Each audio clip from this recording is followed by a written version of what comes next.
ਅੱਛਾ ਜੀ, ਸ਼ਾਹ ਹੁਸੈਨ ਦੀ ਜਿਹੜੀ ਇੱਕ ਪਪੂਲੈਰਿਟੀ ਦੀ ਵਜ੍ਹਾ ਹੈ ਉਹ ਇਹ ਹੈ ਕਿ ਬਹੁਤ ਸਾਰੇ ਗੀਤਕਾਰਾਂ ਨੇ ਕਾਫੀਆਂ ਗਾਈਆਂ ਨੇ। ਮਤਲਬ ਹਾਮਦ ਅਲੀ ਖਾਨ ਨੇ, ਪਠਾਨੇ ਖਾਨ ਨੇ, ਕੁਰਤੁਲ ਬਲੋਚ ਨਵੀਂ ਆਈ ਹੈ, ਰੇਸ਼ਮਾ ਹੈ, ਆਪਦਾ ਪ੍ਰਵੀਨ ਹੈ, ਔਰ ਆतिफ असलम ਨਵਾਂ ਆਇਆ ਹੈ। ਸੋ ਬਹੁਤ ਸਾਰੇ ਲੋਕ ਨੇ ਜਿਨ੍ਹਾਂ ਨੇ ਇਨ ਕਾਫੀਆਂ ਨੂੰ ਗਾਇਆ ਹੈ। ਸੋ ਇਹ ਇੱਕ ਤੇ ਹੈ ਕਿ ਹੁਣ ਕਿਉਂ ਗਾਇਆ, ਪਹਿਲਾਂ ਕਿਉਂ ਨਹੀਂ ਗਾਇਆ। ਮੈਂ ਤਾਂ ਪਹਿਲੇ ਇਹ ਤੋਂ ਸ਼ੁਰੂ ਕਰਾਂਗਾ, ਲੇਕਿਨ ਫਿਰ ਜਿਨ ਕਾਫੀਆਂ ਨੂੰ ਗਾਇਆ ਸਿਰਫ ਉਹਦੇ ਤੇ ਗੱਲ ਕਰ ਲਈਏ, ਕਿਉਂਕਿ ਸਾਰੇ ਕਾਫੀਆਂ ਨੂੰ ਨਹੀਂ ਗਾਇਆ ਗਿਆ। ਨਹੀਂ ਸਾਰਿਆਂ ਨੂੰ ਨਹੀਂ ਗਾਇਆ ਗਿਆ, ਲੇਕਿਨ ਮੈਂ ਤੁਹਾਨੂੰ ਇੱਕ ਮੋਟੀ ਜਿਹੀ ਗੱਲ ਦੱਸਣਾ ਹੈ ਕਿ 70 ਤੋਂ ਬਾਅਦ ਇਹਨੂੰ ਗਾਉਣਾ ਸ਼ੁਰੂ ਹੋਇਆ। ਔਰ ਪਠਾਨੇ ਖਾਂ ਜਿਹੜਾ ਹੈ ਉਹ ਜਦੋਂ ਲਾਹੌਰ ਆਇਆ, ਲਾਹੌਰ ਆਉਣ ਤੋਂ ਪਹਿਲੇ ਉਹ ਸ਼ਾਹ ਹੁਸੈਨ ਨਹੀਂ ਸੀ ਗਾਉਂਦਾ, ਉਹ ਸਿਰਫ ਖਾਜਾ ਫਰੀਦ ਨੂੰ ਗਾਉਂਦਾ ਸੀ। ਠੀਕ ਹੈ। ਉਹ ਸਾਡੇ ਗਰੁੱਪ ਦੇ ਨਾਲ ਮਿਲ ਕੇ ਤੋਂ ਉਹਨੇ ਸ਼ਾਹ ਹੁਸੈਨ ਨੂੰ ਗਾਉਣਾ ਸ਼ੁਰੂ ਕਰਤਾ। ਖੈਰ ਇਹ ਤਾਂ ਵੱਖਰੀ ਗੱਲ ਹੈਗੀ ਹੈ, ਲੇਕਿਨ ਇਹ ਹੈ ਕਿ ਜਿਹੜੇ ਪਾਕਿਸਤਾਨ 'ਚ ਹੈ, ਪਾਕਿਸਤਾਨੀ ਪੰਜਾਬ 'ਚ ਜਿਹੜੇ ਮੇਜਰ ਗਾਉਣ ਵਾਲੇ ਨੇ ਸ਼ਾਹ ਹੁਸੈਨ ਦੇ, ਉਹ ਹੈਗੇ ਨੇ ਇਹ ਹਾਮਦ ਅਲੀ ਬੇਲਾ ਨੇ ਸਭ ਤੋਂ ਜ਼ਿਆਦਾ ਗਾਇਆ। ਹਾਮਦ ਅਲੀ ਬੇਲਾ ਨੇ ਬਹੁਤ ਗਾਇਆ। ਠੀਕ ਹੈ। ਹਾਮਦ ਅਲੀ ਬੇਲਾ ਨੇ ਬਹੁਤ ਕਾਫੀਆਂ ਗਾਈਆਂ। ਠੀਕ ਹੈ। ਉਹ ਸਭ ਤੋਂ ਪਹਿਲਾਂ ਵੀ ਉਹ ਗਾਉਂਦਾ ਸੀ ਤੇ ਫਿਰ ਸਭ ਤੋਂ ਜ਼ਿਆਦਾ ਉਹਨੇ ਗਾਇਆ। ਫਿਰ ਆਪਣਾ ਆਪਦਾ ਪ੍ਰਵੀਨ ਨੇ ਬਹੁਤ ਗਾਈਆਂ ਨੇ।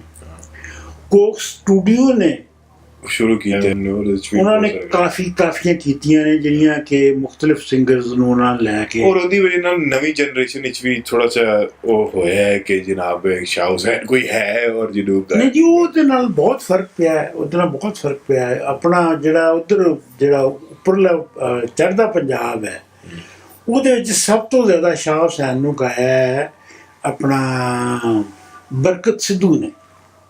ਠੀਕ ਹੈ। ਬਰਕਤ ਸਿੱਧੂ ਨੇ ਬਹੁਤ ਸੋਹਣਾ ਗਾਇਆ। ਮਤਲਬ ਪਤਾ ਨਹੀਂ ਸਾਡੇ ਸੁਣਨ ਵਾਲਿਆਂ ਨੂੰ ਕਿੰਨਾ ਕੁ ਦਾ ਪਤਾ ਹੈ, ਲੇਕਿਨ ਬਰਕਤ ਸਿੱਧੂ ਦੇ ਨਾਂ ਨਾਲ ਕਰੋ ਨਾ ਆਪਣਾ ਸਰਚ। ਠੀਕ ਹੈ। YouTube ਤੇ। ਠੀਕ ਹੈ। ਤੇ ਉਹ ਬਰਕਤ ਸਿੱਧੂ ਨੇ ਬਹੁਤ ਕਾਫੀਆਂ ਗਾਈਆਂ ਨੇ ਸ਼ਾਹ ਹੁਸੈਨ ਦੀਆਂ। ਠੀਕ ਹੈ। ਫਿਰ ਵਡਾਲੀ ਬ੍ਰਦਰਜ਼ ਨੇ ਗਾਇਆ, ਵਡਾਲੀ ਬ੍ਰਦਰਜ਼ ਬਹੁਤ ਗਾਇਆ, ਵਡਾਲੀ ਬ੍ਰਦਰਜ਼ ਨੇ ਬਹੁਤ ਗਾਇਆ। ਫਿਰ ਆਪਣਾ ਜਿਹੜਾ ਹੈ ਹੰਸਰਾਜ ਨੇ ਵੀ ਇੱਕ ਕਾਫੀ ਗਾਈ ਹੈ ਉਹਦੀ। ਹਾਂ ਠੀਕ ਹੈ, ਚਲੋ ਠੀਕ ਹੈ, ਕਿਉਂਕਿ ਸ਼ਾਹ ਹੁਸੈਨ ਦੀ ਗੱਲ ਕਰੇ। ਅੱਛਾ, ਜਿਹੜੀ ਕਾਫੀਆਂ ਗਾਈਆਂ ਗਈਆਂ ਨੇ ਉਹਦੇ ਜਿਹੜੀ ਇਹ ਵੀ ਇੱਕ ਸਿਲੈਕਸ਼ਨ ਹੈ।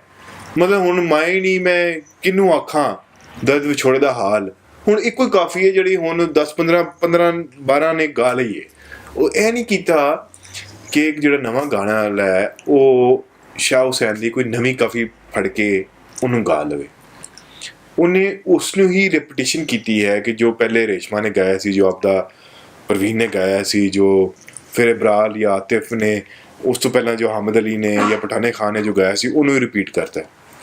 ਸੋ ਜਿਨ੍ਹਾਂ ਨੂੰ ਰੈਪੀਟੀਸ਼ਨ ਹੋਈ ਹੈ, ਜਿਹੜੀ ਬਹੁਤ ਜ਼ਿਆਦਾ ਪਾਪੂਲਰ ਹੋਈਆਂ ਨੇ, ਉਹਨਾਂ 'ਚ ਇੱਕ ਤਾਂ ਇਹ ਹੈ ਕਿ ਮਾਏ ਨਹੀਂ ਕਿਹਨੂੰ ਆਖਾਂ ਦਰਦ ਵਿਛੋੜੇ ਦਾ। ਔਰ ਉਹਦੇ 'ਚ ਅਜੀਬ ਗੱਲ ਇਹ ਹੈਗੀ ਹੈ ਕਿ ਜਿਹੜੀ ਤਰਜ਼ ਹੈ, ਕੰਪੋਜੀਸ਼ਨ ਹੈ, ਉਹ ਹਾਮਦ ਅਲੀ ਬੇਲਾ ਵਾਲੀ ਹੈ ਸਾਰਿਆਂ। ਹਾਂ ਅੱਛਾ, ਫਾਲੋ ਉਹਨਾਂ ਨੇ ਉਹੀ ਕੀਤੀ ਹੈ। ਉਹਨਾਂ ਨੇ ਉਹੀ ਕੀਤੀ, ਉਹਨੂੰ ਚੇਂਜ ਨਹੀਂ ਕੀਤਾ। ਉਹਨੂੰ ਚੇਂਜ ਨਹੀਂ ਕੀਤਾ। ਜਿਹੜੀ ਨਜਮ ਹੁਸੈਨ ਸਈਦ ਨੇ ਕੰਪੋਜੀਸ਼ਨ ਕੀਤੀਆਂ ਨੇ ਉਹ ਬਹੁਤ ਮੁਖਤਲਿਫ ਨੇ।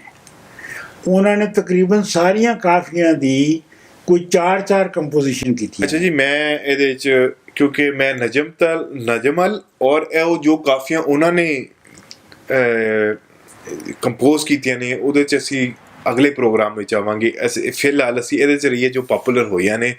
ਪਾਪੂਲਰ ਰਹਿਣ ਦੇ ਬਾਅਦ ਕਿਉਂਕਿ ਅਸੀਂ ਉਹਦੇ 'ਤੇ ਆਵਾਂਗੇ, ਕਿਉਂਕਿ ਉਹ ਬਹੁਤ ਖੂਬਸੂਰਤ, ਬੜੀਆਂ ਸੋਹਣੀਆਂ ਕਾਫੀਆਂ ਨੇ ਔਰ ਬੜੇ ਮਾਨੀ ਰੱਖਦੀਆਂ ਨੇ, ਜੋ ਆਮ ਉਹਦੇ 'ਚ ਨਹੀਂ ਆਈਆਂ, ਐਮਬੈਡ 'ਚ ਨਹੀਂ ਆਈਆਂ ਕਿ ਜਨਾਬ ਅਸੀਂ ਇਹਨੂੰ ਗਾਇਆ ਜਾਣਾ ਚਾਹੀਦਾ ਹੈ। ਕਿਉਂਕਿ ਜੋ ਸ਼ਾਹ ਜੀ ਨੇ ਗਾਈਆਂ ਨੇ, ਜੋ ਨਜਮ ਹੁਸੈਨ ਜਾਂ ਜੋ ਉਹਨਾਂ ਨੇ ਕੰਪੋਜ਼ ਕੀਤੀਆਂ ਨੇ, ਜਾਂ ਕਿ ਬਾਕੀਆਂ ਨੇ ਉਹਨਾਂ ਨੂੰ ਗਾਇਆ, ਆਪਣਾ ਕੁਝ ਕਾਫੀਆਂ ਨੂੰ ਗਾਇਆ ਵੀ ਗਿਆ ਕੰਪੋਜੀਸ਼ਨ ਨੂੰ। ਲੇਕਿਨ ਹੈ ਕਿ ਅਸੀਂ ਉਹਨੂੰ ਫਿਲਹਾਲ ਛੱਡ ਦਿੰਦੇ ਹਾਂ। ਫਿਲਹਾਲ ਇਹ ਧਿਆਨ ਹੈ ਕਿ ਜਿਹੜੀ ਪਹਿਲੀ ਮਸ਼ਹੂਰ ਬਹੁਤ ਜ਼ਿਆਦਾ ਹੈ ਉਹ ਹੈ ਕਿ ਮਾਏ ਨਹੀਂ ਕਿਹਨੂੰ ਆਖਾਂ ਦਰਦ ਵਿਛੋੜੇ ਦਾ ਹਾਲ।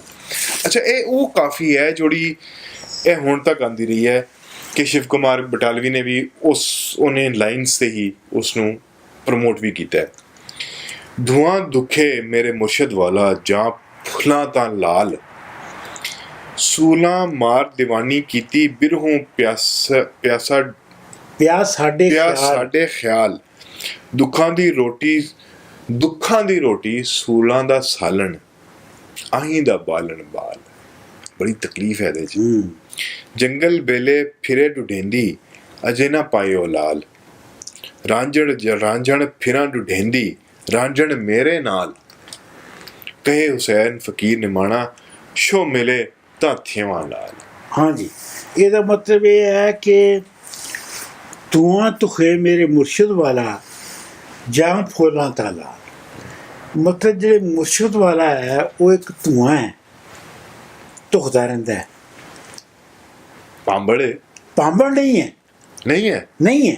ਇਹੋ ਅੱਛਾ। ਤਾਂ ਗੱਲ ਹੈ ਅੱਛਾ ਕਿ ਭਾਂਬੜ ਨਹੀਂ ਹੈ ਜਿਹੜਾ ਲੋਕਾਂ ਨੂੰ ਦਿਸੇ। ਅੱਛਾ ਅੱਛਾ। ਭਾਂਬੜ ਤੇ ਦਿਸਦਾ ਨਾ ਤੂੰ, ਹਾਂ ਪਾਂਬੜ। ਉਹ ਤਾਂ ਧੂਆਂ ਜਿਹੜਾ ਹੌਲੀ ਹੌਲੀ ਧੁਖਦਾ ਰਹਿੰਦਾ ਹੈ। ਤੇ ਜਦੋਂ ਵੀ ਮੈਂ ਉਹਨੂੰ ਫੋਲਣਾ ਹੈ ਵਿੱਚੋਂ ਤੇ ਉਹ ਲਾਲ ਨਿਕਲਦਾ ਹੈ, ਉਹ ਚੰਗਿਆਰੇ ਹੁੰਦੇ ਨੇ। ਮਤਲਬ ਇਹ ਹੈ ਕਿ ਜਿਹੜਾ ਧੂਆਂ ਹੁੰਦਾ ਹੈ ਉਹਨੂੰ ਅਗਰ ਤੁਸੀਂ ਵੇਖੋ ਨਾ ਤੇ ਉੱਤੋਂ ਉਹ ਲੱਗਦਾ ਕਿ ਜਿਵੇਂ ਬੁਝ ਗਿਆ ਹੈ। ਹਾਂ ਲੇਕਿਨ ਬੁਝਿਆ ਨਹੀਂ ਹੁੰਦਾ। ਬੁਝਿਆ ਨਹੀਂ ਹੁੰਦਾ। ਉਹ ਕਹਿੰਦਾ ਕਿ ਜਿਹੜਾ ਐਸਾ ਮੁਰਸ਼ਿਦ ਐਸਾ ਧੂਆਂ ਹੈ ਵਾਹ ਜਿਹਨੂੰ ਮੈਂ ਫੋਲਾਂ ਤੇ ਅੰਦਰੋਂ ਲਾਲ ਨਿਕਲਦਾ ਹੈ। ਵਾਹ। ਉੱਤੋਂ ਨਹੀਂ ਦਿਸਦਾ ਤੁਹਾਨੂੰ, ਉੱਤੋਂ ਦਿਸਦਾ ਜਿਵੇਂ ਐਵੇਂ ਠੰਡਾ ਪੈ ਗਿਆ। ਠੰਡਾ ਪੈ ਗਿਆ ਕੁਝ ਨਹੀਂ ਹੈ ਲੇਕਿਨ ਅੰਦਰ ਥੱਲੇ ਅੱਗ ਹਾਲੇ ਬਲ ਰਹੀ ਹੈ। ਬਲ ਰਹੀ ਹੈ। ਸੂਲਾਂ ਮਾਰ ਦੀਵਾਨੀ ਕੀਤੀ ਬਿਰਹੋਂ ਪਿਆ ਸਾਡੇ ਖਿਆਲ। ਯਾਨੀ ਸੂਲਾਂ ਦਾ ਮਤਲਬ ਪੀੜਾਂ। ਸੂਲ ਜਿਹੜੀ ਆ ਉਹ ਕੰਡੇ ਨੂੰ ਕਹਿੰਦੇ ਨੇ, ਉਹ ਜਿਹੜਾ ਕੰਡਾ ਲੱਗ ਜਾਂਦਾ ਨਾ। ਸੂਲਾਂ ਦਾ ਮਤਲਬ ਹੈ ਪੀੜਾਂ ਨੇ ਮੈਨੂੰ ਮਾਰ ਕੇ ਤੇ ਪਾਗਲ ਕਰਤਾ, ਦੀਵਾਨੀ ਕਰ ਦਿੱਤਾ ਹੈ। ਬਿਰਹੋਂ ਪਿਆ ਸਾਡੇ ਖਿਆਲ। ਤੇ ਜਿਹੜਾ ਬਿਰਹੋਂ ਹੈ, ਫਰਾਕ ਹੈ ਜਿਹੜਾ, ਉਹ ਸਾਡੇ ਪਿੱਛੇ ਪੈ ਗਿਆ। ਦੁੱਖਾਂ ਦੀ ਰੋਟੀ ਸੂਲਾਂ ਦਾ ਸਾਲਣ। ਰੋਟੀ ਜਿਹੜੀ ਹੈ ਮੇਰੀ ਉਹ ਦੁੱਖਾਂ ਦੀ ਹੈ ਤੇ ਜਿਹੜਾ ਸਾਲਣ ਹੈ ਉਹਦੇ ਨਾਲ ਉਹ ਸੂਲਾਂ ਦਾ ਯਾਨੀ ਪੀੜਾਂ ਦਾ ਹੈ। ਆਹੀਂ ਦਾ ਬਾਲਣ ਬਾਲ। ਮੈਂ ਆਪਣੀ ਜਿਹੜੀ ਅੱਗ ਹੈ ਇਹ ਪਕਾਉਣ ਲਈ ਉਹ ਮੇਰਾ ਆਹਾਂ ਦਾ ਮੇਰੀਆਂ ਹਾਵਾਂ ਦਾ ਬਾਲਣ ਹੈ, ਹਾਵਾਂ ਦਾ ਇੰਧਣ ਹੈ। ਜੰਗਲ ਬੇਲੇ ਫਿਰੇ ਢੁਢੇਂਦੀ ਅਜੇ ਨਾ ਪਾਇਓ ਲਾਲ। ਯਾਨੀ ਮੈਂ ਜੰਗਲ ਬੇਲੇ ਫਿਰਨੀ ਹੈ ਪਰ ਮੈਨੂੰ ਅਜੇ ਤੱਕ ਲਾਲ ਨਹੀਂ ਮਿਲਿਆ। ਅਜੇ ਤੱਕ ਮੈਨੂੰ ਅੱਛਾ ਹਲੇ ਤੱਕ ਅਜੇ ਨਾ ਪਾਇਓ ਲਾਲ। ਅਜੇ ਤੱਕ ਮੈਨੂੰ ਲਾਲ ਮਿਲਿਆ ਨਹੀਂ। ਠੀਕ ਹੈ। ਰਾਂਝਣ ਫਿਰਾਂ ਢੁਢੇਂਦੀ ਰਾਂਝਣ ਮੇਰੇ ਨਾਲ। ਮੈਂ ਰਾਂਝਣ ਨੂੰ ਲੱਭਦੀ ਫਿਰਨੀ ਹੈ ਪਰ ਰਾਂਝਣ ਤੇ ਮੇਰੇ ਆਪਣੇ ਅੰਦਰ ਹੈ। ਉਹ ਹੀ ਜਿਹੜਾ ਕਨਸੈਪਟ ਹੈ ਨਾ ਕਿ ਰਾਂਝਾ ਕਰਦੀ ਨਹੀਂ, ਮੈਂ ਆਪੇ ਰਾਂਝਾ ਹੋਈ। ਠੀਕ ਹੈ ਨਾ। ਰਾਂਝਣ ਮੇਰੇ। ਅੱਛਾ ਠੀਕ ਹੈ। ਤੇ ਰਾਂਝਾ ਤੇ ਮੇਰੇ ਅੰਦਰ ਹੀ ਹੈ ਸੀ ਤੇ ਉਹਨੂੰ ਲੱਭਣਾ ਸੀ। ਕਹੇ ਹੁਸੈਨ ਫਕੀਰ ਨੇ ਮਾਣਾ ਸ਼ੋ ਮਿਲੇ ਤਾਂ ਥੇਵਾਂ ਨਾਲ। ਹਾਂ ਮਤਲਬ ਹੁਸੈਨ ਕਹਿੰਦਾ ਹੈ ਕਿ ਜੇ ਮੈਨੂੰ ਆਪਣਾ ਮਹਿਬੂਬ ਮਿਲੇ ਤੇ ਫਿਰ ਮੈਂ ਖੁਸ਼ ਹੋਵਾਂ। ਸ਼ੋ ਮਿਲੇ ਤਾਂ ਥੇਵਾਂ ਨਾਲ। ਸ਼ੋ ਮਿਲੇ ਤਾਂ ਥੀਵਾਂ ਨਿਹਾਲ। ਲੇਕਿਨ ਸ਼ੋ ਦੀ ਦੇਖੋ ਮੇਰਾ ਮਸਲਾ ਹਾਲੇ ਤੱਕ क्या हो रहा है और ਮੈਨੂੰ ਪਤਾ ਹੈ ਕਿ ਅਸੀਂ ਇੱਕ ਸੀਰੀਜ਼ ਕਰ ਰਹੇ ਹਾਂ ਔਰ ਇਹਦੇ ਤੇ ਸਾਰਾ ਕਰ ਰਹੇ ਲੇਕਿਨ ਮੇਰਾ ਮਸਲਾ ਹੈ ਕਿ ਅਸੀਂ ਸ਼ੋ ਨੂੰ ਡਿਫਾਈਨ ਨਹੀਂ ਕਰ ਪਾ ਰਹੇ। ਨਹੀਂ ਕਰ ਸ਼ੋ ਡਿਫਾਈਨ ਹੋ ਨਹੀਂ ਸਕਦਾ। ਕਰ ਵੀ ਨਹੀਂ ਸਕਦੇ ਕਰ ਹੀ ਨਹੀਂ ਸਕਦੇ ਕਿਉਂਕਿ ਉਹ ਇੰਡੀਵਿਜੂਅਲ ਹੈ। ਕਿਉਂਕਿ ਉਹ ਇੱਕ ਪਰਸਨ ਟੂ ਪਰਸਨ ਡਿਪੈਂਡ ਕਰਦਾ ਹੈ। ਹਾਂ ਪਰਸਨ ਟੂ ਪਰਸਨ ਡਿਫਾਈਨ ਕਰਦਾ ਹੈ। ਫਿਰ ਇਹ ਹੈ ਦੂਜੀ ਗੱਲ ਹੈ ਕਿ ਸ਼ੋ ਜਿਹੜਾ ਹੈ ਉਹ ਇੱਕ ਆਈਡੀਅਲ ਹੈ, ਉਹ ਅਨਡਿਫਾਈਨੇਬਲ ਆਈਡੀਅਲ ਹੈ ਜਿਹਨੂੰ ਕਿ ਤੁਸੀਂ ਡਿਫਾਈਨ ਨਹੀਂ ਕਰ ਸਕਦੇ। ਠੀਕ ਹੈ ਜੀ। ਅੱਛਾ ਹੁਣ ਉਹ ਅੱਗੇ ਜਾਂਦਾ ਹੈ ਜਦੋਂ ਉਹ ਕਹਿੰਦੇ ਕਿ ਰਾਂਝਾ ਰਾਂਝਣ ਫਿਰਾਂ ਢੁਢੇਂਦੀ ਰਾਂਝਣ ਮੇਰੇ ਨਾਲ। ਜਦੋਂ ਉਹਨੇ ਮੰਨ ਲਿਆ ਕਿ ਉਹ ਮੇਰੇ ਨਾਲ ਹੈ ਉਸ ਤੋਂ ਬਾਅਦ ਉਹ ਅੱਗੇ ਕਹਿੰਦਾ ਹੈ ਕਿ ਮਨ ਅਟਕਿਆ ਬੇਪਰਵਾਹ ਦੇ ਨਾਲ ਦੀਨ ਦੁਨੀ ਦੇ ਸ਼ਾਹ ਦੇ ਨਾਲ। ਕਾਜ਼ੀ ਮੁੱਲਾ ਮੱਤੀ ਦਿੰਦੇ ਖਰੇ ਸਿਆਣੇ ਰਾਹ ਦਸੇਂਦੇ। ਜੋ ਸਾਰੇ ਜਾਣਦੇ ਨੇ ਉਹ ਸਾਰੇ ਕਹਿ ਰਹੇ ਨੇ ਇਸ਼ਕੀ ਲੱਗੇ ਰਾਹ ਦੇ ਨਾਲ ਨਦੀਆਂ ਪਾਰ ਰਾਂਝਣ ਦਾ ਥਾਣਾ, ਇਹ ਤੇ ਹਾਲਾਂਕਿ ਡਿਸਾਈਡਡ ਸੀ ਆਲਰੇਡੀ, ਬਟ ਨਦੀਆਂ ਪਾਰ ਰਾਂਝਣ ਦਾ ਥਾਣਾ ਕੀਤਾ ਕੋਲ ਜ਼ਰੂਰੀ ਜਾਣਾ, ਭਾਵੇਂ ਕੁਝ ਵੀ ਹੋ ਜਾਏ। ਮਿੰਨਤਾਂ ਕਰਾਂ ਮਲਾਹ ਦੇ ਨਾਲ, ਮਿੰਨਤਾਂ ਕਰਾਂ ਮੱਲਾਹ ਦੇ ਨਾਲ, ਜੋ ਰਾਂਝਣ ਨੇ ਕੀਤਾ ਸੀ। ਔਰ ਫਿਰ ਮੱਲਾਹ ਦੀ ਬੁੱਢੀ ਨੇ ਫਿਰ ਉਹਨੂੰ ਕਨਵਿੰਸ ਕੀਤਾ ਹੈ। ਕਹੇ ਹੁਸੈਨ ਫਕੀਰ ਨਮਾਣਾ, ਦੁਨੀਆ ਛੋੜ ਆਖਿਰ ਮਰ ਜਾਣਾ, ਔੜਕ ਕੰਮ ਅੱਲਾਹ ਦੇ ਨਾਲ। ਇਹਦਾ ਮਤਲਬ ਇਹ ਹੈ, ਇਹਦੀ ਕਾਫੀ ਦਾ ਮਤਲਬ ਹੈ ਮਨ ਅਟਕਿਆ ਬੇਪਰਵਾਹ ਦੇ ਨਾਲ, ਉਸ ਦੀਨ ਦੁਨੀਆ ਦੇ ਸ਼ਾਹ ਦੇ ਨਾਲ। ਜਿਹੜਾ ਦੀਨ ਤੇ ਦੁਨੀਆ ਦਾ ਬਾਦਸ਼ਾਹ ਹੈ, ਮੇਰਾ ਤੇ ਉਹਦੇ ਨਾਲ ਜਿਹੜਾ ਦਿਲ ਹੈ ਉਹਦੇ ਨਾਲ ਅਟਕ ਗਿਆ, ਉਹਦੇ ਨਾਲ ਫਸ ਗਿਆ। ਠੀਕ ਹੈ। ਹੁਣ ਜਿਹੜੇ ਆਮ ਦੀਨ ਦੁਨੀਆ ਤੋਂ ਸ਼ਾਹ ਦੇ ਤੁਮਰਾਤ, ਵੈਸੇ ਬਹੁਤ ਸਾਰੇ ਜਿਹੜੇ ਬਰੇਲਵੀ ਸੁਨੀ ਨੇ, ਉਹ ਤੇ ਉੱਤੋਂ ਮਤਲਬ ਲੈਂਦੇ ਨੇ ਰਸੂਲੁੱਲਾਹ ਸੱਲੱਲਾਹੁ ਅਲੈਹਿ ਵਸੱਲਮ ਤੋਂ ਮੁਰਾਦ ਲੈਂਦੇ ਨੇ। ਠੀਕ ਹੈ। ਪਰ ਇੱਥੇ ਮੇਰਾ ਖਿਆਲ ਆ ਥੋੜ੍ਹਾ ਜਿਹਾ ਮਤਲਬ ਮੁਖਤਲਿਫ ਹੈ। ਇੱਥੇ ਹੈਗਾ ਕਿ ਉਹ ਹਕੀਕਤ ਜਿਹੜੀ ਕਿ ਦੀਨ ਔਰ ਦੁਨੀਆ ਦੋਵਾਂ ਦੀ ਨੂੰ ਇਨਕਮ ਪਾਸ ਕਰਦੀ ਹੈ, ਦੋਵਾਂ ਨੂੰ ਜਿਹੜੀ ਦੋਵਾਂ ਦੇ ਉੱਤੇ ਹਾਵੀ ਹੈ। ਠੀਕ ਹੈ। ਕਿਉਂਕਿ ਅੱਗੇ ਦੇਖੋ ਨਾ, ਕਾਜ਼ੀ ਮੁੱਲਾ ਮੱਤੀ ਦਿੰਦੇ ਹੁਣ ਠੀਕ ਹੈ। ਜੇ ਇਹ ਉਹ ਹਕੀਕਤ ਨਹੀਂ ਹੈ, ਇਹ ਉਹ ਹਸਤੀ ਨਹੀਂ ਹੈ ਜਿਹਨੂੰ ਉਹ ਮੰਨ ਰਹੇ ਹੈ। ਜਿਹੜੇ ਕਾਜ਼ੀ ਮੁੱਲਾਂ ਦੀ ਜਿਹੜੇ ਮੈਨੂੰ ਦੱਸਦੇ ਨੇ, ਕਾਜ਼ੀ ਮੁੱਲਾ ਮੱਤੀ ਦਿੰਦੇ, ਖਰੇ ਸਿਆਣੇ ਰਾਹ ਦਿਸਦੇ। ਮਤਲਬ ਇਹ ਹੈ ਕਿ ਕਾਜ਼ੀ ਤੇ ਮੁੱਲਾ ਜਿਹੜੇ ਨੇ ਉਹ ਮੈਨੂੰ ਸਮਝਾ ਰਹੇ ਨੇ, ਔਰ ਬੜੇ ਬੜੇ ਸਮਝਦਾਰ ਲੋਕ ਵੀ ਮੈਨੂੰ ਇਹ ਦੱਸ ਰਹੇ ਨੇ ਕਿ ਤੂੰ ਐ ਨਾ ਕਰ ਤੇ ਰਾਹ ਤੇ ਚੱਲ। ਰਾਹ ਉਹ ਡਿਫਾਈਨ ਕਰ ਰਿਹਾ। ਹਾਂਜੀ। ਤੇ ਉਹ ਕਹਿੰਦਾ ਕਿ ਇਸ਼ਕ ਹੀ ਲੱਗੇ ਰਾਹ ਦੇ ਰਾਹ। ਇਸ਼ਕ ਜਿਹੜਾ ਹੈ ਉਹ ਜਿਹੜਾ ਸਟੇਟ ਫਾਰਵਰਡ ਰਸਤਾ ਹੁੰਦਾ ਹੈ, ਸਿੱਧਾ ਰਸਤਾ ਹੁੰਦਾ ਹੈ, ਉਹਨੂੰ ਉਹਦੇ ਨਾਲ ਕੀ ਤਾਲੁਕ ਹੈ? ਇਸ਼ਕ ਤੇ ਹੈ ਹੀ ਪੁੱਠਾ ਰਸਤਾ। ਇਹ ਮਤਲਬ ਬਜ਼ਾਤੇ ਖੁਦ ਇਹ ਤੇ ਰਸਤੇ ਦੀ ਨਫੀ ਕਰਨਾ ਹੈ। ਠੀਕ ਹੈ। ਨਦੀਆਂ ਪਾਰ ਰੰਜਨ ਦਾ ਠਾਣਾ, ਕੀਤਾ ਕੋਲ ਜ਼ਰੂਰੀ ਜਾਣਾ। ਜੀ। ਰਾਂਝੇ ਦਾ ਜਿਹੜਾ ਠਾਣਾ ਹੈ ਉਹ ਨਦੀ ਤੋਂ ਪਾਰ ਹੈ। You have to keep your promise. ਤੇ ਮੈਂ ਆਪਣਾ ਵਾਅਦਾ ਕੀਤਾ ਹੈ ਕਿ ਮੈਂ ਜਾਣਾ ਹੈ ਤੇ ਮੈਂ ਜ਼ਰੂਰ ਜਾਵਾਂਗੀ। ਮਿੰਨਤਾਂ ਕਰਾਂ ਮਲਾਹ ਦੇਣਾ। ਇਹ ਹੁਣ ਦੇਖੋ ਨਾ, ਇੱਥੇ ਮੈਨੂੰ ਹੀਰ ਵਾਰਿਸ ਸੇ ਯਾਦ ਆ ਜਾਂਦੀ ਹੈ। ਹਾਂਜੀ, ਰੈਫਰੈਂਸ ਉਹਦੇ ਨਾਲ ਹੀ ਹੈ ਨਾ, ਕਿਉਂਕਿ ਉਸ ਟਾਈਮ ਸ਼ਾਇਦ ਕਿਉਂਕਿ ਇਹ ਅਕਬਰ ਦਾ ਪੀਰੀਅਡ ਹੈ, ਔਰ ਅਕਬਰ ਦੇ ਟਾਈਮ ਦਮੁਦਰ ਲਿਖੀ ਜਾ ਰਹੀ ਸੀ, ਤੇ ਵਿੱਚ ਮੈंने ਦਮੁਦਰ ਨੇ ਤਾਂ ਜ਼ਿਕਰ ਕੀਤਾ ਹੋਏਗਾ, ਜੋ ਸ਼ਾਹ ਹੁਸੈਨ ਨੇ ਫਿਰ ਜ਼ਿਕਰ ਕੀਤਾ ਹੈ ਕਿ ਉਦੋਂ ਰਾਂਝਾ ਗਿਆ ਔਰ ਉਹਨੇ ਜਾ ਕੇ ਕਿਹਾ ਕਿ ਬਈ ਮੇਰੇ ਕੋਲ ਪੱਲੇ ਮੇਰੇ ਕੁਝ ਨਹੀਂ ਹੈਗਾ ਤੇ ਮੈਨੂੰ ਹੁਣ ਪਾਰ ਜਾਣਾ ਹੈ। ਹਾਂ, ਇਹ ਤੁਸੀਂ ਠੀਕ ਕਹਿ ਰਹੇ ਹੋ। ਆਪਣਾ ਦਮੋਦਰ ਦਾਸ ਜਿਹੜਾ ਹੈ, ਉਹਨੇ ਵੀ 16ਵੀਂ ਸਦੀ 'ਚ ਹੀਰ ਰਾਂਝਾ ਲਿਖੀ ਹੈ।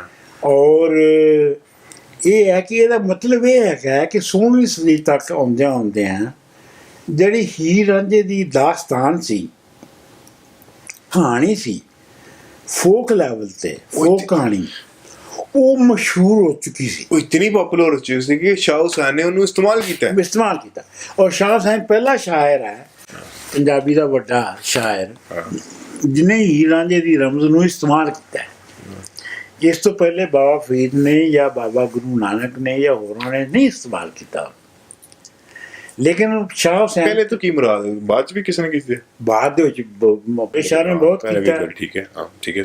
Sorry for the question. Bulleh Shah ਨੇ ਬਹੁਤ ਕੀਤਾ ਹੈ, ਬਾਰਿਸ਼ ਸ਼ਾਹ ਨੇ ਤਾਂ ਖੈਰ ਲਿਖਿਆ ਹੀ ਉਹਦੇ ਹੈ। ਹਾਂ, ਅੱਗੇ ਚੱਲਦੇ ਹਾਂ ਕਿ ਲਿਖੀ ਲੋ ਕਲਮ ਦੀ ਕਾਦਰ ਨੇ। ਅੱਛਾ, ਮੈਂ ਵੈਸੇ ਇੱਥੇ ਇਹ ਕਹਿ ਦਿਆਂ ਕਿ ਮੈਂ ਜਦੋਂ ਇਹ ਜਿਹੜੀ ਸੰਗਤ ਹੈ ਸ਼ਾਹ ਜੀ ਵਾਲੀ, ਤੁਸੀਂ ਤਾਂ ਖੈਰ ਬਹੁਤ ਪਹਿਲੇ ਤੁਸੀਂ ਸ਼ੁਰੂ ਕੀਤਾ, ਮੈਂ ਤਾਂ ਜੁਆਇਨ ਕੀਤਾ, ਉਦੋਂ ਇਹ ਬੜੀ ਟੌਪ ਤੇ ਸੀ ਨਾ ਕਿ ਉੱਥੇ ਸ਼ਫਕਤ ਹੁਸੈਨ ਸਾਡੇ ਦੋਸਤ ਹੁੰਦੇ ਸਨ, ਉਹ ਉੱਥੇ ਵਜਾਉਂਦੇ ਸਨ ਔਰ ਕੰਪੋਜ਼ ਹੁੰਦੀ ਸੀ ਔਰ ਅਸੀਂ ਗਾਉਂਦੇ ਸਾਂ ਸਾਰੇ ਰਲ ਕੇ। ਔਰ ਸ਼ਾਇਦ ਹਾਲੇ ਵੀ ਲਾਹੌਰ ਵਿੱਚ ਇਹ ਚੱਲ ਰਿਹਾ ਹੈ। ਜਿਹੜੀ ਮਸ਼ਹੂਰ ਸ਼ਾਹ ਹੁਸੈਨ ਦੀ ਕਾਫੀਆਂ ਨੇ, ਉਹਨਾਂ 'ਚ ਇੱਕ ਇਹ ਹੈ ਕਿ ਲਿਖੀ ਲੋ ਕਲਮ ਦੀ ਕਾਦਰ ਨੇ ਮਾਏ ਮੋੜ ਜੇ ਸਕਨੀ ਹੈ।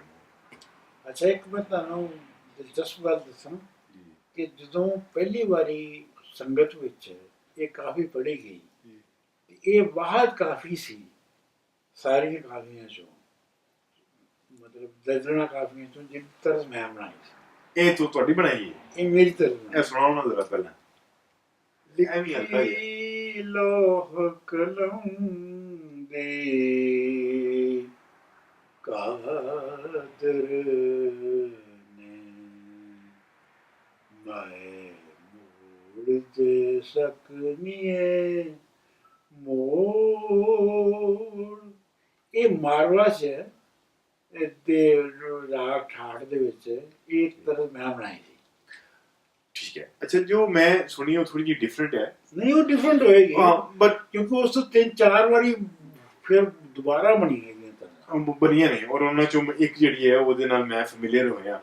ਸੋ ਉਹਦੇ ਚ ਲਿਖੀ ਲੋ ਕਲਮ ਦੀ ਕਾਦਰ ਨੇ ਮਾਏ ਮੋੜ ਜੇ ਸਕਨੀ ਹੈ ਮੋੜ। ਅੱਛਾ, ਮੇਰਾ ਚੁੱਕਿਆ ਪਹਿਲਾ ਇੰਟਰੈਕਸ਼ਨ ਸ਼ਾਹ ਹੁਸੈਨ ਦੀ ਕਾਫੀ ਦੇ ਹਵਾਲੇ ਦੇ ਨਾਲ ਸ਼ਫਕਤ ਹੁਸੈਨ ਦੀ ਉਸ ਕਾਫੀ ਦੇ ਨਾਲ ਸੀ, ਜੋ ਕਿ ਸ਼ਾਇਦ ਸ਼ਾਹ ਜੀ ਨੇ ਆਪ ਕੀਤੀ, ਨਜਮ ਹੁਸੈਨ ਸੈਯਦ ਨੇ ਆਪ ਕੀਤੀ ਹੋਏ, ਕੰਪੋਜ਼ ਕੀਤੀ ਹੋਏ, ਤੁਹਾਡੇ ਦੇ ਬਾਅਦ ਜੋ ਵੀ ਉਹਦੇ 'ਚ ਡਿਵੈਲਪਮੈਂਟ ਹੋਈ ਹੈ, ਉਹ ਮੇਰੇ ਨਾਲ ਅੱਜ ਵੀ ਵਸ ਰਹੀ ਹੈ, ਮੇਰੇ ਨਾਲ ਚੱਲ ਰਹੀ ਹੈ। ਔਰ ਉਹਦੀ ਵਜ੍ਹਾ ਦੇ ਨਾਲ ਇਹ ਜਿਤਨੇ ਵੀ ਇਹ ਜਿਹੜੀ ਲਫਾਜ਼ੀ ਹੈ ਨਾ, ਜੋ ਇਹ ਸ਼ੇਰ ਨੇ, ਉਹ ਨਾਲ ਮੇਰੇ ਵਸ ਰਹੇ ਨੇ। ਸੋ ਇਹ ਬੜਾ ਇੱਕ ਇੰਪੈਕਟ ਹੈ ਜੋ ਪਾਇਆ। ਪਤਾ ਨਹੀਂ ਸ਼ਾਹ ਹੁਸੈਨ ਨੇ ਜਦੋਂ ਲਿਖਿਆ ਤਾਂ ਉਹਨੇ ਕਿਸ ਉਹਦੇ 'ਚ ਲਿਖਿਆ ਹੈਗਾ, ਲਿਖੀ ਲੌਹ ਕਲਮ ਦੀ ਕਾਦਰ ਨੇ ਹਾਂ ਮਾਏ ਮੋੜ ਦੇ ਸਕਨੀ। ਮਤਲਬ ਇਹ ਹੈ ਕਿ ਉਹ ਜਿਹੜੀ ਲੌਹ ਕਲਮ ਤੇ ਲਿਖੀ ਸੀ, ਇੱਥੇ ਲੌਹ ਕਲਮ ਦਾ ਮਤਲਬ ਹੈ ਜਿਹੜੀ ਹਿਸਟਰੀ ਦੇ ਲਿਖੀ ਸੀ। ਠੀਕ ਹੈ। ਜੋ ਹੋਣਾ ਸੀ ਉਹ ਹੋ ਕੇ ਗਿਆ ਰਿਹਾ। ਤੂੰ ਭਾਵੇਂ ਮੋੜ ਕੇ ਵੇਖ ਲੈ, ਨਹੀਂ, ਤੂੰ ਉਹਨੂੰ ਮੋੜ ਹੀ ਨਹੀਂ ਸਕਦੀ। ਮਾਏ ਮੋੜ ਦੇ ਸਕਨੀ ਮੋੜ, ਜੇ ਤੂੰ ਮੋੜ ਸਕਦੀ ਤਾਂ ਮੋੜ ਤੇ ਦੇਖ ਲੈ। ਅੱਛਾ, ਹੁਣ ਦੇਖੋ, ਹੁਣ ਇਹਦੇ ਦੋ ਕਨਸੈਪਟਸ ਆ ਰਹੇ ਨੇ। ਇੱਕ ਇਹ ਹੈ ਕਿ ਚੂੰਕਿ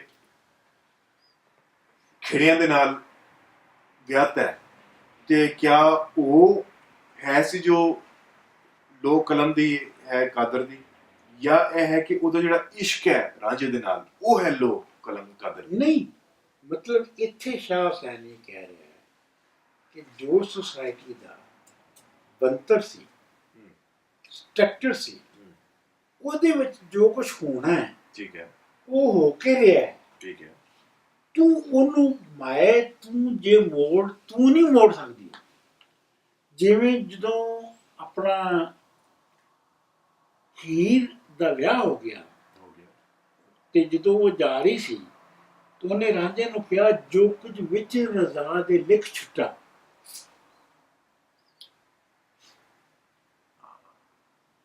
ਮਤਲਬ ਰਜ਼ਾ ਦੇ ਵਿੱਚ ਜੋ ਕੁਝ ਲਿਖਿਆ ਸੀ ਉਹ ਹੋ ਗਿਆ। ਨਹੀਂ, ਲੇਕਿਨ ਦੇਖੋ ਨਾ, ਹੁਣ ਮੇਰਾ ਪ੍ਰੋਬਲਮ ਇੱਥੇ ਆ ਰਿਹਾ ਕਿ ਇਹ ਰਜ਼ਾ ਵਿੱਚ ਹੋਣਾ ਕੋਈ ਜ਼ਰੂਰੀ ਨਹੀਂ ਸੀ ਕਿ ਉਹਦਾ ਖੇੜਿਆਂ ਦੇ ਨਾਲ ਵਿਆਹ ਹੋਣਾ ਹੋਏ। ਰਜ਼ਾ ਵਿੱਚ ਇਹ ਵੀ ਤਾਂ ਰਜ਼ਾ ਚ ਇਹੋ ਹੀ ਸੀ। ਨਹੀਂ, ਇੱਕ ਮਿੰਟ, ਗੱਲ ਤਾਂ ਸੁਣ ਲਓ ਪੀਰ ਜੀ। ਗੱਲ ਇਹ ਵੀ ਹੋ ਸਕਦਾ ਹੈ ਕਿ ਰਜ਼ਾ ਚ ਇਹ ਹੋਏ ਕਿ ਵੈਸੇ ਤੇ ਉਹ ਖੇੜਿਆਂ ਦੇ ਨਾਲ ਵਿਆਹ ਹੀ ਜਾਂਦੀ, ਲੇਕਿਨ ਰਜ਼ਾ ਚ ਇਹ ਸੀ ਕਿ ਉਹਦਾ ਇਸ਼ਕ ਹੋ ਜਾਏਗਾ ਰਾਂਝੇ ਦਾ। ਨਹੀਂ, ਇਹ ਨਹੀਂ ਸੀ ਹੈਗਾ। ਜਿਹੜੇ ਇੱਥੇ ਜਿਹੜਾ ਰਜ਼ਾ ਦਾ ਮਤਲਬ ਹੈ, ਇੱਥੇ ਜਿਹੜਾ ਮਤਲਬ ਹੈ ਉਹ ਇਹ ਹੈਗਾ ਕਿ ਜਿਹੜਾ ਸੁਸਾਇਟੀ ਦਾ ਡਿਸਕੋਰਸ ਹੈ, ਉਹਦੇ ਵਿੱਚ ਜਿਹੜੇ ਸਿਆਲਾਂ ਦੀ ਜਿਹੜੀ ਕੁੜੀ ਹੈ, ਚੌਧਰੀਆਂ ਦੀ ਕੁੜੀ ਹੈ ਜਿਹੜੀ, ਉਹਨੇ ਚੌਧਰੀਆਂ ਦੇ ਵਿੱਚ ਵਿਆਹ ਜਾਣਾ। ਠੀਕ, ਉਹਨੂੰ ਕੋਈ ਨੌਕਰ ਦੇ ਨਾਲ, ਰਾਂਝੇ ਵਗੈਰਾ ਜਿਹੜਾ ਕਿ ਮੱਝਾਂ ਚਾਰਦਾ ਹੈ, ਉਹਦੇ ਨਾਲ ਕਿਸੇ ਨੇ ਨਹੀਂ ਵਿਆਹਣਾ। ਸੋ ਇੱਥੇ ਉਹ ਕਹਿ ਰਿਹਾ ਕਿ ਲਿਖੀ ਲੌਹ ਕਲਮ ਦੀ ਕਾਦਰ ਨੇ ਮਾਏ ਮੋੜ ਜੇ ਸਕਨੀ ਹੈ, ਜੇ ਮੋੜ ਹੀ ਸਕਦੀ ਹੈ, ਤੂੰ ਨਹੀਂ ਮੋੜ ਸਕਦੀ। ਡੋਲੀ ਪਾਏ ਲੈ ਚੱਲੇ ਖੇੜੇ, ਨਾ ਮੈਥੋਂ ਉਜ਼ਰ ਨਾ ਜ਼ੋਰ। ਰਾਂਝਣ ਸਾਨੂੰ ਕੁੰਡੀਆਂ ਪਾਈਆਂ, ਦਿਲ ਵਿੱਚ ਲੱਗੀਆਂ ਦਾ ਜ਼ੋਰ। ਮੱਛੀ ਵਾਂਗੂ ਮੈਂ ਪਈ ਤੜਫਾਂ ਕਾਦਰ ਦੇ ਹੱਥ। ਅੱਛਾ ਹੁਣ ਕਾਦਰ ਕੌਣ ਹੈ ਇਹਦੇ ਚ? ਕਾਦਰ ਦਾ ਮਤਲਬ ਹੈ ਕਿ ਜਿਵੇਂ ਲੋ ਲਿਖੀ ਹੈ। ਜੇ ਲੋ ਲਿਖੀ ਉਹਨੇ ਹੀ ਦੂਸਰੀ ਜਿਹੜੀ ਹੈਗੀ ਹੈ ਮੇਰੇ ਦਿਲ ਚ ਵੀ ਜਿਹੜੀ ਹੈਗੀ ਹੈ ਉਹ ਲੇਕਿਨ ਇਹ ਹੈ ਕਿ ਕਹਿਣ ਦਾ ਮਤਲਬ ਇਹ ਹੈ ਕਿ ਮੈਨੂੰ ਵੀ ਇਸ਼ਕ ਹੈ ਰਾਂਝਣ ਦੇ ਨਾਲ। ਇਹਦਾ ਮਤਲਬ ਹੈ ਕਿ ਮੈਂ ਜਿਹੜਾ ਸਟੇਟਸ ਕੋ ਹੈ ਉਹਨੂੰ ਐਕਸੈਪਟ ਨਹੀਂ ਕਰਦੀ, ਉਹਨੂੰ ਮੈਂ ਤੋੜਨਾ ਚਾਹੁੰਦੀ। ਪਰ ਅਖੀਰ ਜੋ ਹੋਣਾ ਹੈ ਉਹ ਤਾਂ ਸੁਸਾਇਟੀ ਦਾ ਡਿਸਕੋਰਸ ਹੈ। ਅੱਛਾ ਇਹ ਲੋਹਾ ਕਲਮ ਸੋਸਾਇਟੀ ਦੇ ਨਾਂ ਤੇ ਕਿਉਂ ਲਾਤਾ ਹੈ? ਇਹ ਕੀ ਵਜ੍ਹਾ ਹੈ? ਲੋਹ ਕਲਮ ਜਿਹੜੀ ਹੈ ਉਹ ਹਿਸਟਰੀ ਦੀ ਇੱਕ ਫੇਜ਼ ਹੈ ਜਿਹਦੇ ਵਿੱਚ ਚੀਜ਼ਾਂ ਇੱਕ ਤਰੀਕੇ ਦੇ ਨਾਲ ਹੁੰਦੀਆਂ ਨੇ। ਮਤਲਬ ਜਿਹੜਾ ਫਿਊਡਲ ਹੈ ਉਹਨੇ ਆਪਣੀ ਧੀ ਫਿਊਡਲ 'ਚ ਵਿਆਹੁਣੀ ਹੈ। ਇਹ ਇੱਕ ਸਮਝ ਲਓ ਕਿ ਹਿਸਟਰੀ ਦਾ ਇੱਕ ਬੰਦਿਸ਼ ਹੈ, ਇਹ ਹਿਸਟਰੀ ਦੀ ਇੱਕ ਲਿਮਿਟੇਸ਼ਨ ਜਾਂ ਜਿਹਨੂੰ ਲੋਕਾਈ ਫੋਲੋ ਕਰਦੀ ਆਈ ਹੈ ਔਰ ਉਹਦੀ ਬੇਸਿਸ ਤੇ ਉਹ ਕਲਾਸਿਸ ਡਿਫਾਈਨ ਹੁੰਦੀਆਂ ਆਈਆਂ ਨੇ। ਅਗਰ ਇਹ ਤੁਸੀਂ ਅੱਜ ਤੋੜ ਦਿਓਗੇ ਤਾਂ ਤੁਹਾਡੀ ਜਿਹੜੀ ਕਲਾਸਿਸ ਦੀ ਡੈਫੀਨੇਸ਼ਨ ਹੈ ਉਹ ਵੀ ਉੱਤੇ ਥੱਲੇ ਹੋ ਜਾਏਗੀ। ਬਿਲਕੁਲ। ਇਸ ਵਾਸਤੇ ਜਿਹੜਾ ਇਸ਼ਕ ਹੈ ਉਹ ਇਸ ਸਟੇਟਸ ਕੋ ਦਾ ਨਿਗੇਸ਼ਨ ਹੈ। ਅੱਛਾ ਜੀ ਅਗਲੀ ਸਾਡੇ ਕੋਲ ਕਾਫੀ ਹੈ। ਸੱਜਣ ਬਿਨ ਰਾਤਾਂ ਹੋਈਆਂ ਵੱਡੀਆਂ। ਮੇਰਾ ਖਿਆਲ ਹੈ ਹੁਣ ਕਿਉਂਕਿ ਪਹੁੰਚ ਗਈ ਹੈ, ਵਿਆਹੀ ਗਈ ਹੈ, ਤੇ ਹੁਣ ਜਿਹੜੀ ਫਰਾਕ ਹੈ ਉਹਦੇ 'ਚ ਹੈ ਕਿ ਸੱਜਣ ਬਿਨ ਰਾਤਾਂ ਹੋਈਆਂ ਵੱਡੀਆਂ, ਰਾਂਝਾ ਜੋਗੀ ਮੈਂ ਜੁਗਿਆਣੀ, ਕਮਲੀ ਕਰ ਛੱਡੀਆਂ। ਮਤਲਬ ਇਹ ਹੈ ਕਿ ਲੋਕ ਮੈਨੂੰ ਕਮਲੀ ਕਹਿੰਦੇ ਨੇ, ਕਮਲੀ ਦੇ ਨਾਂ ਨਾਲ ਸੱਚ ਹੈ, ਪਾਗਲ। ਸੱਜਣ ਬਿਨ ਰਾਤਾਂ ਹੋਈਆਂ ਵੱਡੀਆਂ, ਰਾਂਝਣ ਜੋਗੀ ਮੈਂ ਜੁਗਿਆਣੀ, ਕਮਲੀ ਕਰ ਛੱਡੀਆਂ, ਮਾਸ ਝੜ ਪਿੰਜਰ ਹੋਇਆ, ਕੜਕਣ ਲੱਗੀਆਂ ਹੱਡੀਆਂ, ਮੈਂ ਇਆਣੀ ਨਿਹੋਂ ਕੀ ਜਾ। ਮੈਂ ਛੋਟੀ ਉਮਰ ਹੈ ਮੇਰੀ, ਮੈਂ ਨਹੀਂ ਆਣੀ। ਅੱਛਾ ਮੈਨੂੰ ਇਸ਼ਕ ਦਾ ਕੀ ਪਤਾ? ਆਪ ਘਰ ਬੈਠੀ ਤੇ ਕਹਿੰਦੀ ਕਿ ਮੈਨੂੰ ਕੀ ਕਿਸ ਦਾ ਮਤਲਬ ਇਹ ਹੈ ਕਿ ਮੈਂ ਤੇ ਬਿਲਕੁਲ ਅਨਭੋਲ ਮੇਰਾ ਦਿਲ ਹੈ। ਮੇਰਾ ਦਿਲ ਜਿਹੜਾ ਬਿਲਕੁਲ ਨਿਆਣਾ ਵਗਰਾ ਹੈ। ਮੈਂ ਯਾਨੀ ਨਿਉ ਕੀ ਜਾਣਾ ਬਿਰਹੋਂ ਤਰਾਵਾਂ ਗੱਡੀਆਂ, ਕਹੇ ਹੁਸੈਨ ਫਕੀਰ ਸਾਈਂ ਦਾ ਦਾਮਨ ਤੇਰੇ ਮੈਂ ਲੱਗੀ। ਹਾਂ ਮਤਲਬ ਇਹ ਹੈ ਕਿ ਮੈਂ ਯਾਨੀ ਮੈਂ ਨਿੱਕੀ ਉਮਰ ਦੀ ਹਾਂ, ਮੇਰੀ ਜਿਹੜੀ ਜ਼ਹਿਨੀ ਜਾਂ ਜੋ ਸਪਿਰਚੁਅਲ ਉਮਰ ਹੈ, ਔਰ ਜਿਹੜੀ ਇਸ਼ਕ ਹੈ ਉਹਨੇ ਬਿਰਹੋਂ ਨੇ ਫਰਾਕ ਨੇ ਆਪਣਾ ਤੰਬੂ ਲਾ ਲਿਆ, ਤਨਾਵਾਂ ਕੱਢ ਦਿੱਤੀਆਂ। ਕਹੇ ਹੁਸੈਨ ਫਕੀਰ ਸਾਈਂ ਦਾ ਦਾਮਨ ਤੇਰੇ ਮੈਂ ਲੱਗੀ। ਕਿ ਮੈਂ ਤੇਰੇ ਦਾਮਨ ਤੇਰੇ ਨਾ ਹੋ ਗਈ।